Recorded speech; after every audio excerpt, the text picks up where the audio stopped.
It meant a lot. Just being able to, know that everybody had my back and stuff like that and voted for me and the organization. They appreciate what I've done thus far. Even with my journey and stuff like that, it's truly a blessing, man. And I can't get any more excited. But it's just like I said, I'm just happy to be, a captain for the team, and I'm gonna try to represent it well. So that's one of my biggest things. Change anything? Does it change your mindset? Does No, it doesn't change my mindset. The only thing that's going to change is the fact that I got a C on my chest. But I've always felt like I was had a leadership mentality. A captain mindset. It's just taking a long time to get to it. But nah, it's honestly just one of those things where I'm just happy about it, and yeah. how do you feel about playing on artificial surfaces? Do you get a little bit of extra speed on those? Yeah.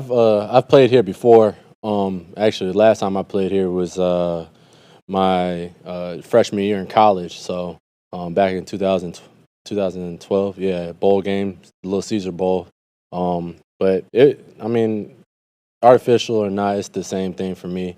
I do have a little extra bounce on the turf, but I'm excited. I can't wait to go out there and fly around and stuff like that with my brothers out there. Are you guys are you guys able to do more different things in the run game here, and are you looking forward to that? I mean, for the runs that you had against Green Bay and that playoff hmm game were sort of up the middle runs and able to go deep down the field. Yeah, we're able to unlock a little bit more in the run game. I'm excited about it. Having Trey and Jimmy work, different meshes, different reads and stuff like that, and give different looks and everything. It's gonna be exciting, and I can't wait for you guys to see what's in store.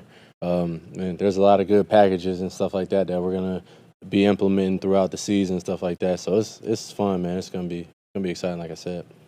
You told the young guys in the running back room anything to try and get them ready for Sunday. Yeah, the biggest thing that I told them was, hey, you're here for a reason. You got to go out there and play your game.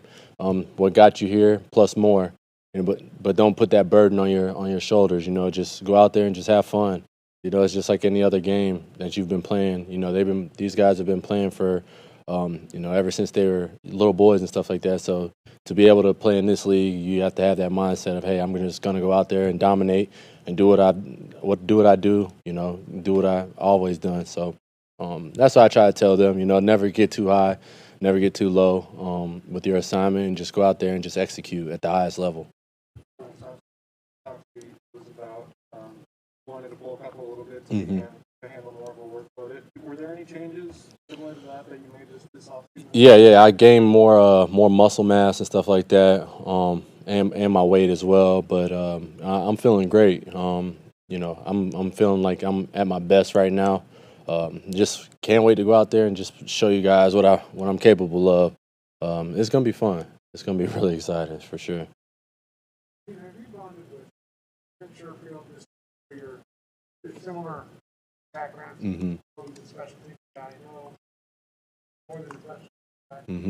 Yeah, yeah.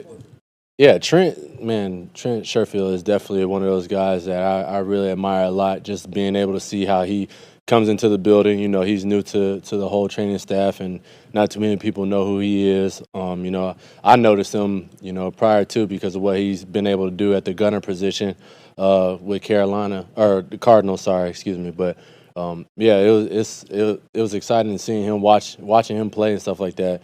He has that same tenacity like I do out there. He gives his heart and soul on every play, just something similar to what I do. We're both two cut from different cloths, but we have the same mindset and mentality, which I love seeing out there. Especially seeing him grow and turn into a role, that leadership role in the receiver room. He comes up to me, he talks to me, and he's like, "Hey, Raheem, you got any tips as far as like what it takes to get through to the guys and stuff like that?" I just try to tell him, "Hey, man, be yourself. That's the most important thing, and guys will follow suit. They'll be themselves, and you'll be able to interact with guys a lot more. So being able to see what he went through when he first got here to where he's at now is just unbelievable, man. It's spectacular in itself. Do you guys ever overlap as core special teams players going against each other? No, I don't believe so. Yeah, he was a gunner, of course, and when I was playing punt return, I was inside, so I didn't really get to go out there and vice him up and stuff like that. But I know that he's a competitor and stuff like that, and that's going into the week when we would play the Cardinals. HT would tell us, "Hey, look, you got to watch out for this guy, Sherfield, because he does make plays. He gets down the field, and he's definitely one guy that you have to circle on your board." So even so on offense too, you see what he's doing right now. He's going out there catching the deep balls and stuff like that, and doing what he has to do to not only feed for himself but for the whole entire team and his family and stuff like that too. So it's nice. I got two questions. One is, when you study film of defenses, are there tendencies you look for in guys that you're personally maybe going to take on once you get past the next level? And then the other thing is, you're going to Detroit. Did you ever watch any film of Barry Sanders? Know about his legacy? Yeah. So to answer your first question, yeah, I do watch a lot of tendencies with defenses and stuff like that. I try to see what their strengths are and also what their weaknesses are. If they're stepping a certain way when it's a run play action, or if we're doing a short game and stuff like that, or even more so in the deep game. I try to recognize all those things, especially like I said in the run game. I want to know where the 3 tech's at. I want to know where the 9 is, how the 9's playing. Is he more upfield, or is he more attacking the tackle or the tight end tackle combination? So I just try to watch those little things and try to implement it in my game, and even with practice. Just so that way I have a better understanding. And when it comes Sunday, I'm out there flying and I'm not thinking at all. So, and then yeah, to your point, when you go to Detroit, Motown and all that good stuff, the Ford Central, how can you not think about Barry? I was able to meet him when I was running track my junior year at the national championship in Eugene, Oregon. I met him for the first time and got to talk to him. He didn't know much about me at the time, so I'm just a football player at the time running track. But yeah, I got a chance to meet him, and he's definitely an amazing guy. And then you go and cut on the tape. How can you not mimic what he's done? He left it all out there. And that's why he's a Hall of Famer.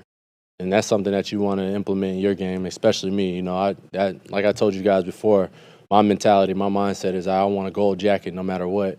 And, I'm still going to work my tail off to get to it. But like I said, you just have to watch those guys and really appreciate for what they've done. And they transpired the game, and that's something I try to do. So, all right, appreciate y'all.